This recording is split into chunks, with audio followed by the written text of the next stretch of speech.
ಎಲ್ಲರಿಗೂ ನಮಸ್ಕಾರ. ನಾನು ನಿಮ್ಮ Sunita Prakash. Welcome back to my channel. ಸ್ನೇಹಿತರೆ, ಇವತ್ತು ನಾನು ನಮ್ಮ ಮಲೆನಾಡಿನಲ್ಲಿ ವಿಶೇಷವಾಗಿ ಮಾಡ್ತಕ್ಕಂತಹ ಹಲಸಿನ ಹಣ್ಣಿನ ಮುಳ್ಕ ಯಾವ ಥರ ಮಾಡೋದು ಅಂತ ನಾನಿವತ್ತು ನಿಮಗೆ ತೋರಿಸ್ಕೊಡ್ತಿದ್ದೀನಿ. ನಮ್ಮ ಮಲೆನಾಡಿನ ಭಾಗದಲ್ಲಿ ಹಲಸಿನ ಹಣ್ಣಿನ ಸೀಸನ್ನಲ್ಲಿ ಇದನ್ನು ಜಾಸ್ತಿಯಾಗಿ ಮಾಡ್ತಾರೆ. ಹೊರಗಡೆಯಿಂದ ಕ್ರಿಸ್ಪಿಯಾಗಿ ಹಾಗೆ ಒಳಗಡೆಯಿಂದ ಸಾಫ್ಟಾಗಿ ಪರ್ಫೆಕ್ಟಾಗಿ ಹಲಸಿನ ಹಣ್ಣಿನ ಮುಳ್ಕವನ್ನು ಯಾವ ಥರ ಮಾಡ್ಕೊಳ್ಬೋದು ಅಂತ ನಾನಿಲ್ಲಿ ನಿಮಗೆ ತೋರಿಸ್ಕೊಡ್ತೀನಿ. ಈ ಹಲಸಿನ ಹಣ್ಣು ಸೀಸನ್ ಮುಗಿಯೋಷ್ಟರಲ್ಲಿ ಖಂಡಿತ ನೀವು ಒಂದ್ಸರಿ ಇದನ್ನು ಟ್ರೈ ಮಾಡಿ.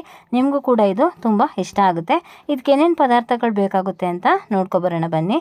ನಾನಿಲ್ಲಿ 1 ಗ್ಲಾಸ್ ಆಗುವಷ್ಟು ಅಕ್ಕಿಯನ್ನು ನೆನೆ ಹಾಕಿಟ್ಕೊಂಡಿದ್ದೀನಿ. ಇಲ್ಲಿ ಇದು ನಾವು ನಮ್ಮ ಮನೆಯಲ್ಲಿ ಬೆಳೀತಕ್ಕಂಥ ಕೆಂಪಕ್ಕಿಯನ್ನು ತೊಗೊಂಡಿದ್ದೀನಿ. ನೀವು ರೇಷನ್ ಅಕ್ಕಿಯನ್ನು ಕೂಡ ತೊಗೊಳ್ಬೋದು. ಒಂದು ಅರ್ಧ ಕಪ್ ಆಗುವಷ್ಟು ತೆಂಗಿನಕಾಯಿ ತುರಿ, ಒಂದು ಅರ್ಧ ಕಪ್ ಆಗುವಷ್ಟು ಬೆಲ್ಲ, ಹಾಗೆ ಸ್ವಲ್ಪ ಹಲಸಿನ ಹಣ್ಣನ್ನು ಬಿಡಿಸಿಟ್ಕೊಂಡಿದ್ದೀನಿ. ಇದರಲ್ಲಿ 1 ಕಪ್ಪು ಅಕ್ಕಿಗೆ 1 ಕಪ್ ಆಗುವಷ್ಟು ಹಲಸಿನ ಹಣ್ಣು ಅದರಲ್ಲಿ ಇದೆ. ಇಲ್ಲಿ ಬೆಲ್ಲವನ್ನು ಹಲಸಿನ ಹಣ್ಣು ಎಷ್ಟು ಸಿಹಿ ಇದೆ ಅನ್ನೋದ್ರ ಮೇಲೆ ನೋಡಿ ತಗೊಳ್ಳಿ. ನಾನಿಲ್ಲಿ ಫಸ್ಟು ಹಲಸಿನ ಹಣ್ಣನ್ನು ನುಣ್ಣಗೆ ರುಬ್ಕೊಂಡಿದ್ದೀನಿ. ನಂತರ ಅಕ್ಕಿಯನ್ನು ತೆಂಗಿನಕಾಯಿ ಹಾಗೆ ಬೆಲ್ಲವನ್ನು ಹಾಕಿ ತರ್ತರಿಯಾಗಿ ರುಬ್ಕೊಂಡಿದ್ದೀನಿ. ನಂತರ ಚೆನ್ನಾಗಿ ಹೊಂದಿಕೆ ಆಗೋ ಹಾಗೆ ಮಿಕ್ಸ್ ಮಾಡ್ಕೊಂಡಿದ್ದೀನಿ. ನಂತರ ನಾವಿಲ್ಲಿ ಇದಕ್ಕೆ ರುಚಿಗೆ ತಕ್ಕಷ್ಟು ಉಪ್ಪನ್ನು ಹಾಕ್ಕೊಳ್ಬೇಕಾಗುತ್ತೆ. ಹಾಗೆ ಇಲ್ಲೊಂದು ಚಿಟಿಕೆ ಆಗೋಷ್ಟು ಬೇಕಿಂಗ್ ಸೋಡಾವನ್ನು ನಾನಿಲ್ಲಿ ಹಾಕ್ಕೊಂಡಿದ್ದೀನಿ, ಅಡುಗೆ ಸೋಡಾವನ್ನು. ಇದು ಹಾಕೋದ್ರಿಂದ ಕ್ರಿಸ್ಪಿಯಾಗಿ ಬರುತ್ತೆ ಮುಳ್ಕ. ಹಾಗಾಗಿ ಇದೆಲ್ಲವನ್ನು ಚೆನ್ನಾಗಿ ಒಂದ್ಸರಿ ಮಿಕ್ಸ್ ಮಾಡ್ಕೊಳ್ಬೇಕು. ಹಿಟ್ಟಿನ ಕನ್ಸಿಸ್ಟೆನ್ಸಿಯನ್ನು ನಾನು ನಿಮ್ಗೆ ಇಲ್ಲಿ ತೋರಿಸ್ತೀನಿ, ನೋಡ್ಕೊಳ್ಳಿ. ತುಂಬ ನೀರು ಹಾಕಿ ಹಿಟ್ಟನ್ನು ತುಂಬ ತೆಳ್ಳಗೆ ಮಾಡ್ಕೋಬೇಡಿ, ಮುಳ್ಕ ಚೆನ್ನಾಗಿ ಬರೋದಿಲ್ಲ. ಇಲ್ಲಿ ಸ್ವಲ್ಪ ದಪ್ಪವಾಗಿಯೇ ಇರಬೇಕು ಹಿಟ್ಟು. ನಾವು ಕೈಯಲ್ಲಿ ತೆಗೆದು ಬಿಡೋದಕ್ಕೆ ಚೆನ್ನಾಗಿ ಬರಬೇಕು. ನಾನಿಲ್ಲಿ ಎಣ್ಣೆಯನ್ನು ಕೂಡ ಇದೇ ಟೈಮ್ನಲ್ಲಿ ಕಾಯೋದಕ್ಕೆ ಇಟ್ಟಿದ್ದೆ. ಎಣ್ಣೆ ಕೂಡ ಕಾದಿದೆ ನೋಡಿ. ಈ ರೀತಿಯಾಗಿ ಬಿಡೋದಕ್ಕೆ ನಮಗೆ ಬರಬೇಕು ಹಿಟ್ಟು ಚೆನ್ನಾಗಿ. ಅಷ್ಟು ಗಟ್ಟಿಯಾಗಿ ಹಿಟ್ಟನ್ನು ಇಟ್ಕೊಂಡ್ರೆ ಸಾಕಾಗುತ್ತೆ. ಇಲ್ಲಿ ನಾವು ತೆಗೆದುಕೊಂಡಂತಹ ಎಣ್ಣೆಗೆ ಎಷ್ಟು ಹಿಡಿಸುತ್ತೋ ಅಷ್ಟು ಮುಳ್ಕವನ್ನು ಬಿಟ್ಕೋಬೇಕಾಗುತ್ತೆ. ಇಲ್ಲಿ ಎಣ್ಣೆ ಹೈ ಫ್ಲೇಮಲ್ಲಿಟ್ಟು ಚೆನ್ನಾಗಿ ಕಾಯಿಸ್ಕೊಂಡು ನಂತರ ಮೀಡಿಯಂ ಫ್ಲೇಮಲ್ಲಿಟ್ಟು ನೀವಿಲ್ಲಿ ಕರ್ಕೊಳ್ಬೇಕಾಗುತ್ತೆ. ಯಾಕೆ ಅಂತಂದರೆ ಹೊರಗಡೆಯಿಂದ ಕೆಂಪಾಗುತ್ತೆ ಮುಳ್ಕ, ಒಳಗಡೆ ಬೇಯೋದಿಲ್ಲ. ಒಳಗಡೆ ಚೆನ್ನಾಗಿ ಬೇಯಬೇಕಂದ್ರೆ ಮೀಡಿಯಂ ಫ್ಲೇಮಲ್ಲಿಟ್ಟು ನಿಧಾನವಾಗಿ ನಾವು ಇದನ್ನು ಕರ್ಕೊಳ್ಬೇಕಾಗುತ್ತೆ.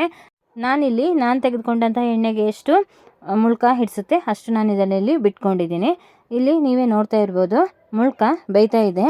ಹಾಗೆ ಈ ಸಮಯದಲ್ಲಿ ಈ ಮುಳ್ಕ ಮಾಡೋದಕ್ಕೆ ನಿಮಗೆ ಒಂದು ಟಿಪ್ಸನ್ನು ಹೇಳ್ತೀನಿ. ಏನಂತ ಅಂದರೆ, ಹಲಸಿನ ಹಣ್ಣಿನ ಮುಳ್ಕಕ್ಕೆ ಅಕ್ಕಿಗಿಂತ ಜಾಸ್ತಿಯಾಗಿ ಹಲಸಿನ ಹಣ್ಣನ್ನು ತೊಗೊಳ್ಬಾರ್ದು. ಆಗ ಮುಳ್ಕ ತುಂಬ ಮೆತ್ತಗಾಗಿ ಹೋಗುತ್ತೆ. ಹಾಗಾಗಿ ಕರೆಕ್ಟಾಗಿ 1 ಕಪ್ ಅಕ್ಕಿಗೆ ನಾವು 1 ಕಪ್ ಆಗುವಷ್ಟು ಹಲಸಿನ ಹಣ್ಣನ್ನು ತೊಗೊಂಡ್ರೆ ಹಾಗೆ ಎಕ್ಸ್ಟ್ರಾ ಬೆಲ್ಲವನ್ನು ಕೂಡ ಸೇರಿಸ್ಕೊಳ್ಳೋದ್ರಿಂದ ಅಲ್ಲಿಗೆ ಅದು ಕರೆಕ್ಟ್ ಆಗುತ್ತೆ. ನಾನಿಲ್ಲಿ 2 ಬದಿ ಹೊಂಬಣ್ಣ ಬರುವವರೆಗೆ ಕರೆದು ಇದನ್ನು ತೊಗೊಂಡಿದ್ದೀನಿ. ನೀವೇ ನೋಡ್ತಾ ಇರ್ಬೋದು ಕಲರ್ಫುಲ್ಲಾಗಿ ಎಷ್ಟು ಚೆನ್ನಾಗಿ ಬಂದಿದೆ ಅಂತ. ಹಾಗೆ ರುಚಿ ಕೂಡ ಅಷ್ಟೇ, ಇಲ್ಲಿ ಕೇಳೋದೇ ಬೇಡ, ಅಷ್ಟು ಚೆನ್ನಾಗಿರುತ್ತೆ. ನೀವು ಒಂದು ಸಾರಿ ಈ ಮುಳ್ಕವನ್ನು ಮಾಡಿಕೊಂಡ್ರೆ ಹಲಸಿನ ಹಣ್ಣಿನ ಸೀಸನ್ ಬಂದಾಗೆಲ್ಲ ಮತ್ತೆ ನೀವು ಇದನ್ನು ಮಾಡ್ತೀರಾ. ಅಷ್ಟು ನಿಮಗೆ ಇದು ಇಷ್ಟ ಆಗುತ್ತೆ, ಅಷ್ಟು ಚೆನ್ನಾಗಿರುತ್ತೆ ಇದು.